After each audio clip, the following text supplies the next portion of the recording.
ఆచి చికెన్ మసాలా. ప్రధానమంత్రి నరేంద్ర మోదీ ఇవాళ జాతిని ఉద్దేశించి ప్రసంగించనున్నారు.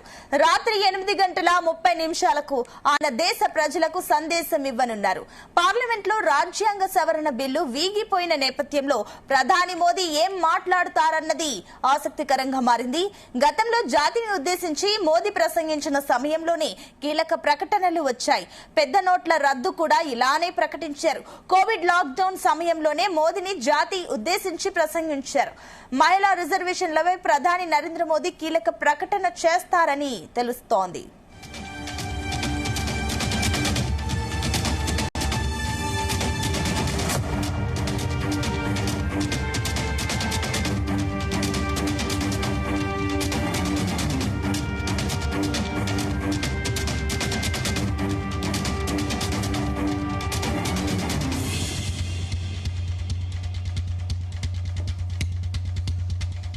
ఇక రాజ్యాంగ సవరణ బిల్లు వీగిపోయిన తర్వాత ప్రధాని మోదీ అయితే ప్రసంగించబోతున్నారు. జాతిని ఉద్దేశించి కూడా ఆయన మాట్లాడబోతున్నారు. అయితే ప్రధాని ఏం మాట్లాడతారన్న ఉత్కంఠ కూడా ఒకంత వ్యక్తమవుతుంది. ఇదే అంశానికి సంబంధించి మరిన్ని డీటెయిల్స్ మా చీఫ్ న్యూస్ కోఆర్డినేటర్ రాధాకృష్ణ అందిస్తారు. రాధాకృష్ణ. Good evening Sunitha. ప్రధాని నరేంద్ర మోడీ ఈరోజు రాత్రి 8:30 గంటలకు జాతిని ఉద్దేశించి ప్రసంగించబోతున్నారు. సో ప్రధాని నరేంద్ర మోడీ ఏ విషయంపై మాట్లాడబోతున్నారు అనేది మాత్రం ఇప్పుడు సర్వత్రా ఆసక్తి ఉత్కంఠ నెలకొంది. ఎందుకంటే నిన్న మొత్తం లోక్సభలో జరిగినటువంటి నాటకీయ పరిణామాలు చూసాం.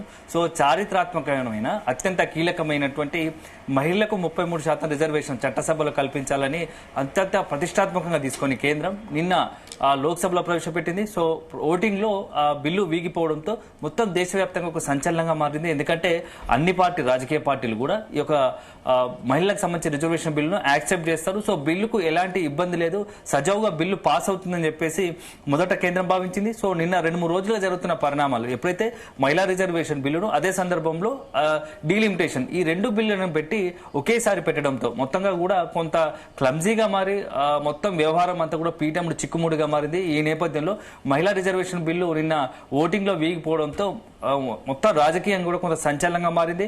ఈ మొత్తం వ్యవహారంలో ఇప్పుడు అధికార ప్రతిపక్షాలు ఎన్డీఏ కూటమి కావచ్చు, ఇండియా కూటమి ఒకరిపై ఒకరు విమర్శలు గుప్పించుకుంటున్నారు. సో అన్నిటి మించి ఎందుకంటే దశాబ్దాల కల చరిత్రాత్మకమైనటువంటి ఎంతో మంది మహిళలు యువతకు సంబంధించినటువంటి అందరూ ఆసక్తిగా ఎదురు చూశారు. చట్టసభల్లో మహిళలకు రాజకీయ ప్రాధాన్యం పెరుగుతా ఉంది, పెరగబోతా ఉంది. సో వచ్చే ఎన్నికల నాటికి అసెంబ్లీలో కావచ్చు, లోక్సభలో కావచ్చు, చట్టసభల్లో తమకు ప్రాధాన్యత మరింత పెరుగుతుంది, తమకు అవకాశాలు పెరుగుతాయని చెప్పేసి ఎంతో మంది నిన్న ఎదురు చూశారు. సో తమ కళ సాకారం అవుతుంది, రాజకీయాలకు రావాలని చెప్పేసినటువంటి మహిళల చిరవాంచ కళ నెరబోతుంది.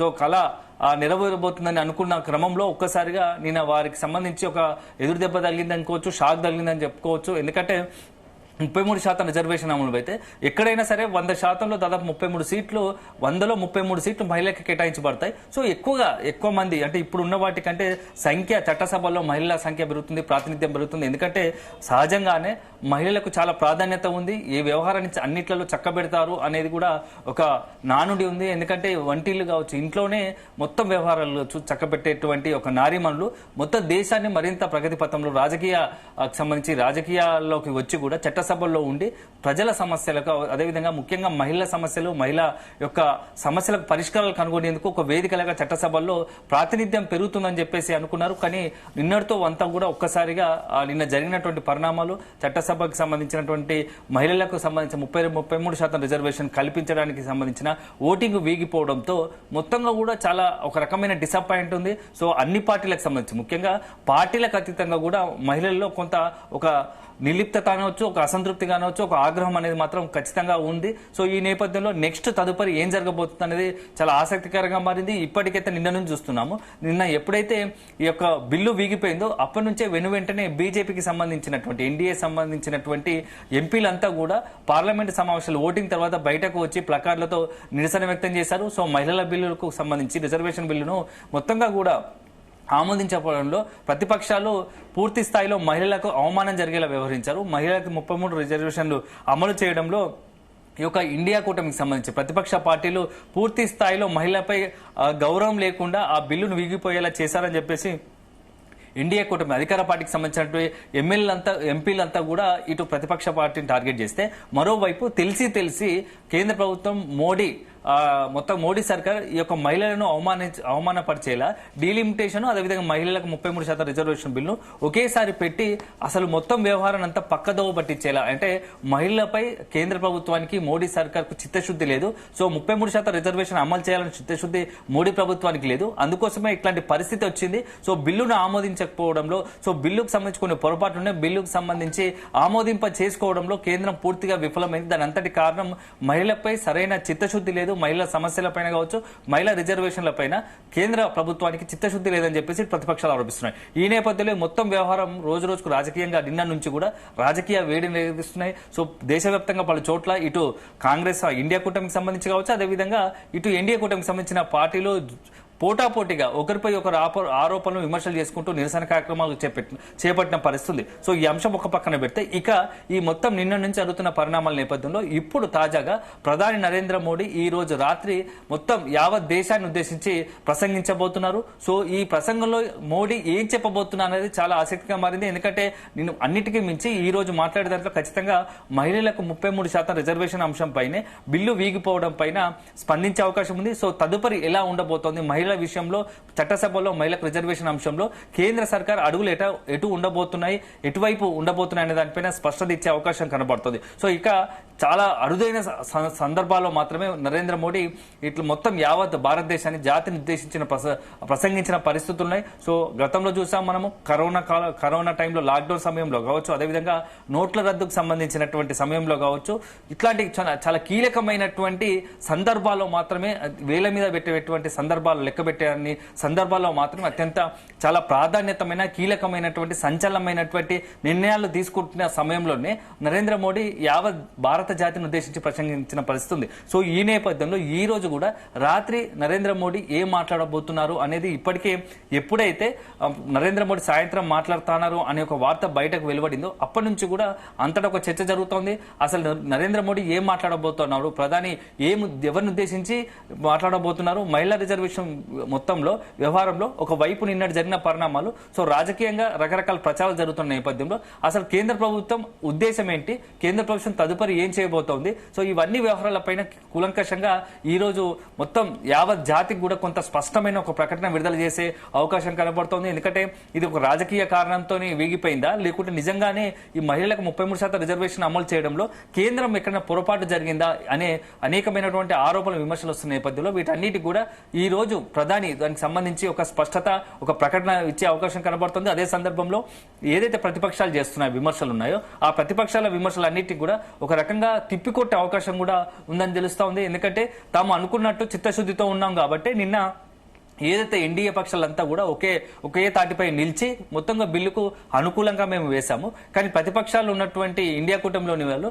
ఒక్కొక్కరు ఒక్కో రకంగా ఉన్నారు. సో వాళ్ళకు మహిళలకు రిజర్వేషన్లకు సంబంధించి చిత్తశుద్ధి లేదు. సో అందుకోసమే వాళ్ళు ఓటింగ్ లో పాల్గొనడం, బిల్లును వ్యతిరేకించారు. కాబట్టి ఈ రోజు మహిళా రిజర్వేషన్ బిల్లుకు ఈ పరిస్థితి వచ్చింది. సో దీని అంతటి కారణము ప్రతిపక్షాలు అనేది ఒక ముద్ర వేయాలని ఒక ఆలోచనతో ఒక రాజకీయంగా ఒక ప్రకటన చేసే అవకాశాలు కూడా లేకపోలేదు. సో దీంతో పాటుగా డీలిమిటేషన్ వ్యవహారం కూడా ఇప్పుడు నడుస్తున్న నేపథ్యంలో డీలిమిటేషన్ వ్యవహారం పైన కూడా మోడీ ఏదైనా మాట్లాడబోతున్నారా అనేది కూడా కొంత ఆసక్తిగా మారింది. సో మొత్తంగా రెండు అంశాలు, ఒకటి మహిళా రిజర్వేషన్ బిల్లుకు సంబంధించి నిన్న జరిగిన పరిణామాలపైన, ఆ బిల్లు వీగిపోవడం పైన స్పందించే అవకాశం ఉంది. సో దాని మొత్తం ఎంటైర్ సంబంధించి ఒక పూర్తి స్థాయిలో స్పష్టత, ప్రకటన దేశ ప్రజలకు ఇచ్చే అవకాశం ఉంది. ఇక నెక్స్ట్ రెండోది అత్యంత కీలకమైనది డీలిమిటేషన్ వ్యవహారం పైన ఉత్తరాది దక్షిణాది అని చెప్పేసి పెద్ద ఎత్తున వార్తలు వస్తున్నాయి. ఉత్తరాది దక్షిణాది సీట్ల పెంపు కనుక జరిగితే దక్షిణాదికి అన్యాయం జరుగుతుంది డీలిమిటేషన్ వ్యవహారంతో. సో వన్స్ ఏదైతే కులగణన జరిగిన తర్వాత, జనగణన జరిగిన తర్వాతే ఈ యొక్క డీలిమిటేషన్ వ్యవహారం పైన తేల్చాలని చెప్పేసి పట్టుబడుతున్న నేపథ్యంలో దానిపైన కూడా ఒక ప్రకటన చేసే అవకాశం కనబడుతుంది. దానిపైన కూడా మాట్లాడే అవకాశం ఉంది. ఎందుకంటే ఉత్తరాది దక్షిణాది అనేది ఎప్పుడైతే అభిప్రాయ భేదాలు వస్తున్నాయో అప్పటి నుంచి వాదన వినబడుతుందో, సో దానికి సంబంధించి మోడీ ఒక స్పష్టంగా ఒక ప్రకటన చేసే అవకాశం ఉంది. ఎందుకంటే మొత్తం భారతదేశం ఒకటే మాట పైన, ఒకే బాట పైన నిలుస్తున్న క్రమంలో ఇప్పుడు రాజకీయ కారణాలతో రాజకీయ పార్టీలు ఉత్తరాది దక్షిణాది అని చెప్పేసి కనుక విడదీస్తే అది భారత్ ఐక్యతను దెబ్బతీసే అవకాశం ఉంటుంది. కాబట్టి ఆ అంశాల పట్ల కూడా ఎవరికైతే కొన్ని అనుమానాలు, సందేహాలు ఉన్నాయో ఉత్తరాది దక్షిణాది అని చెప్పేసి తెరపైకి తెస్తున్నారో ఆ వివాదం ఎందుకు వస్తా ఉంది, సో దానికి గల రాజకీయ నేపథ్యం ఏంది, నిజంగా నిజంగానే కనుక డీలిమిటేషన్ వ్యవహారంతో దక్షిణాదికి అన్యాయం జరుగుతుందా అనే అనే అనే ఏవైతే అన్యాయం జరుగుతుంది అని చెప్పేసి ఏవైతే ఆరోపణలు విమర్శలు వస్తున్నాయో వాటికి సంబంధించి కూడా ఒక ప్రకటన విడుదల చేసే అవకాశం ఉంది. ఎందుకంటే ఇప్పుడున్న పరిస్థితుల్లో కనుక మోడీ బయటకు వచ్చి మాట్లాడలేకపోతే అది మరింత రాజకీయంగా కొంత ఎన్డీఏ పక్షాలు ఎంత అటాక్ చేస్తున్నప్పటికీ ప్రతిపక్షాల నుంచి కూడా అదే స్థాయిలో ఎప్పుడైతే వీగిపోవడంతో సరైన ప్రణాళిక లేకుండా మహిళలకు సంబంధించిన రిజర్వేషన్ బిల్లులు కావచ్చు, డిలిమిటేషన్ వ్యవహారంలో తొందరపడి కొంత నిర్ణయం తీసుకుంది. ఆ నిర్ణయం వల్ల ఇట్లాంటి భంగపాటు ఎదురైందని చెప్పేసి మోడీ సర్కార్కి ఎదురైందని చెప్పేసి ఇప్పుడు ప్రతిపక్షాలు వస్తున్న నేపథ్యంలో వీటన్నిటికీ తాము చాలా చిత్తశుద్ధితో ఉన్నాము. సో ఇదంతటి కారణం ప్రతిపక్షాలు కాబట్టి తప్పు వాళ్ళు చేసి నెపం మా మీద నేడుతున్నారు. సో ఈ ఆరోపణలకు వస్తున్న నేపథ్యం వాటన్నిటికీ చెక్ పట్టే విధంగా ఈ రోజు నరేంద్ర మోడీ తన 8:30 గంటలకు మాట్లాడే దాంట్లో ప్రసంగంలో ఉండబోతున్నట్టుగా తెలుస్తోంది. సో అల్టిమేట్ గా చూడాలి మొత్తం నిన్న నుంచి జరుగుతున్న అంశం ఎజెండాగే ఇటు ఇండియా కూటమి కావచ్చు, ఇండియా కూటమి కావచ్చు, రెండు కూటములు కూడా ఒకరిపై ఒకరు తీవ్రంగా విమర్శలు ఆరోపణలు చేసుకుంటున్నారు. ఎందుకంటే ఒకవైపు అత్యంత కీలకమైనటువంటి ఏదైతే తమిళనాడుకు సంబంధించినటువంటి ఎన్నికలు, అసెంబ్లీ ఎన్నికలు ఉన్నాయి, మరోవైపు వెస్ట్ బెంగాల్ ఎన్నికలు ఉన్నాయి. ఈ ఎన్నికల నేపథ్యంలో ఇప్పుడు ఈ అంశాన్ని కూడా కొంత రాజకీయంగా కూడా వాడుకునే అవకాశం, మహిళల విషయంలో ఇరు పార్టీలు ఒకరిపై ఒకరు విమర్శలు చేసుకుంటున్న ఆరోపణలు చేసుకున్న నేపథ్యంలో మహిళల ఓటు బ్యాంకు టార్గెట్ గానే ఇప్పుడు రెండు పార్టీలకు సంబంధించి రెండు కూటముల నుంచి కూడా కొంత రాజకీయంగా అలాంటి ప్రకటనలు ఉండే అవకాశం కనబడుతుంది. సో అల్టిమేట్ గా మనం వేచి చూడాలి. ఎందుకంటే అత్యంత కీలకమైన సమయాల్లోనే నరేంద్ర మోడీ మాట్లాడిన పరిస్థితి ఉన్న నేపథ్యంలో ప్రధాని ఏం మాట్లాడబోతున్నారు అనేది మాత్రం యావత్ దేశం అంతా కూడా ఆసక్తిగా ఎదురు చూస్తుంది. ముఖ్యంగా మహిళా లోకం చాలా ఆసక్తిగా ఎదురు చూస్తుందని చెప్పవలసి ఉంటుంది. సో అల్టిమేట్ గా మనం రాత్రి 8:30 గంటల వరకు కూడా దీనికి సంబంధించి మోడీ ఏం మాట్లాడతారో అనేది మాత్రం మనం వేచి చూడాలి. సో జీ తెలుగు న్యూస్ కూడా ఎక్స్క్లూజివ్ గా నరేంద్ర మోడీ మాట్లాడేది లైవ్ టెలికాస్ట్ చేస్తుంది. సో అల్టిమేట్ గా 8:30 వరకు మోడీ ఏం మాట్లాడుతారో అనేది మాత్రం మనం వేచి చూడాల్సి ఉంటుంది. అయితే రాధాకృష్ణ, మీరు అన్నట్లు కూడా ఏదైతే ప్రతిపక్షాలు దీన్ని నెగిటివ్ గా ప్రొజెక్ట్ చేయడానికి ప్రయత్నిస్తూనే ఉన్నప్పటికీ కూడా ఇప్పుడు ఈ బిల్లు గురించి మళ్ళీ తీసుకురావడానికి ప్రయత్నిస్తుందో దాని గురించి ప్రధాని ఏమైనా మాట్లాడే ఛాన్సెస్ ఉన్నాయా? సునీత, మొత్తంగా ఏ రాజకీయ పార్టీ అయినా అధికారంలో ఉన్న ప్రతిపక్షంలో ఉన్న అంటే రాజకీయ పార్టీల తత్వమే రాజకీయ ఎజెండాగా ముందుకు వెళ్ళడం. సో ప్రజల్లో ఏదైతే ఎదుటి పార్టీకి సంబంధించినటువంటి లోపాలను కావచ్చు, వాళ్ళు తీసుకున్న నిర్ణయాలను ప్రజాపక్షంలో వాటిని ఎండగట్టడం, లేకుంటే వాళ్ళకి సంబంధించి ప్రజా సమక్షంలో ఉంచడం ద్వారా ఆ సమస్యలు లేవనెత్తడం ద్వారా మొత్తం అల్టిమేట్ గా దానికి సమస్యకు పరిష్కారం కనుగొనేందుకు ఆలోచిస్తారు. సో రాజకీయ పార్టీలే ఒకరిపై ఒకరు దుమ్మెత్తు పోసుకోవడం, దానికి అల్టిమేట్ గా జనాల నుంచి ప్రజలకు సంబంధించి ఆ పార్టీకి సంబంధించి రాజకీయంగా సానుకూలంగా వాడుకునేందుకు ప్రయత్నాలు చేస్తుంటాయి. సో నిన్నటి మహిళా రిజర్వేషన్ బిల్లు అంశం పైన కూడా ఒకవైపు ఎన్డీఏ కూటమి కావచ్చు, అదేవిధంగా ఇండియా కూటమి, ఈ రెండు కూటములు కూడా వీలైనంత వరకు దీన్ని రాజకీయంగా వాడుకొని దాంతో లబ్ధి పొందడానికి చూస్తారు. సో రాజకీయ పార్టీకి సహజంగానే అట్లాంటిది ఉంటుంది. ఈ నేపథ్యంలో నిన్న జరిగిన పరిణామాల నేపథ్యంలో అసలు మొత్తం ఎపిసోడ్ ఎక్కడ ఈ మహిళా రిజర్వేషన్ సంబంధించిన అంశం ఎక్కడ పీఠముడి పడింది, అసలు ఎందుకు వీగిపోయింది, వీగిపోవడానికి కారణాలు ఏంటి అనేది మాత్రమే ఇప్పుడు చర్చ పెద్ద ఎత్తున జరుగుతున్న నేపథ్యంలో సో ఇటు అధికార పార్టీకి సంబంధించి ముఖ్యంగా కేంద్రంపై వస్తున్న ఆరోపణలు ఏంటంటే ఎందుకు ఇంత తొందరపాటుగా నిర్ణయం తీసుకుంది, ఒకవైపు దీనిపైన సుదీర్ఘంగా చర్చ జరగాల్సి ఉంది. సో నిజంగానే కనుక మీకు మహిళలపై చిత్తశుద్ధి ఉంటే మహిళా రిజర్వేషన్ బిల్లును ఒక్కటి కనుక పెట్టి దానిపై సుదీర్ఘ చర్చ జరిగి అవసరాన్ని బట్టి వాటిని అమలు చేసుకుంటే ఇప్పుడు వచ్చే సార్వత్రిక ఎన్నికలు ఏదైతే సాధారణ ఎన్నికలు ఉంటాయో ఇప్పుడు 2029లో జరిగే ఎన్నికల్లోనే వాటిలోనే మనం మహిళలకు రిజర్వేషన్ అమలు చేసే అవకాశం ఉండేది.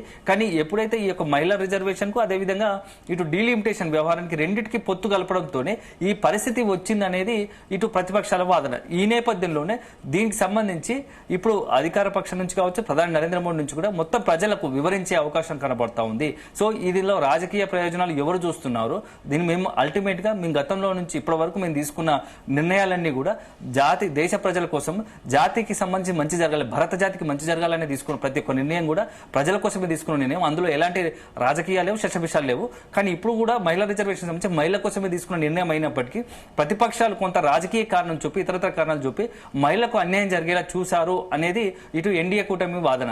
ఈ నేపథ్యంలో వీటికి సంబంధించి ఈ రోజు ప్రధాని దానికి సంబంధించి స్పష్టత ఇచ్చే అవకాశం కనబడుతోంది. సో నెక్స్ట్ తదుపరి కూడా నిజంగానే కనుక బిల్లు వీగిపోయిన నేపథ్యంలో తదుపరి ఏం చేయాల్సి వస్తుంది రాజ్యాంగ పరంగా కూడా, ఎందుకంటే ఇది కేవలం ప్రభుత్వం కేబినెట్ లో తీసుకునే నిర్ణయం కాదు, తదుపరి దీనికి సంబంధించి మొత్తంగా చట్టం అమలు కావాలంటే సో సుదీర్ఘంగా ఒక ప్రాసెస్ ఉంటుంది. కాబట్టి దీనికి సంబంధించి నెక్స్ట్ ఎలాంటి అడుగులు వేయాలి, వీలైనంత నిజంగానే కేంద్రం ఒకవైపు చిత్తశుద్ధిగా ఉందని నిరూపించుకోవడానికి కూడా తన వంతు ప్రయత్నాలు తాను చేసే అవకాశం ఉంటుంది. సో ఇప్పుడు నిన్న బిల్లు వీగిపోవడంతో తదుపరి నెక్స్ట్ రాజ్యాంగానికి లోబడి చట్ట పరిధిలో వీలైన త్వరగా తర్వాత జరిగే సాధారణ ఎన్నికల్లో ఇప్పుడు జరగబోయే సాధారణ ఎన్నికల్లోనే ఈ యొక్క మహిళల రిజర్వేషన్ బిల్లు అమలు కావడానికి ఏం చేయాల్సి ఉంటుంది సవరణకు అని చెప్పేసి కూడా కొంత లోతుగా చర్చించే అవకాశం ఉంది. దానిపైనే ఈ రోజు ప్రధాని నరేంద్ర మోడీ ఒక స్పష్టత ఇచ్చే అవకాశం మనకు కనబడుతుందని చెప్పవచ్చు. Sunitha, right, thank you Radhakrishna.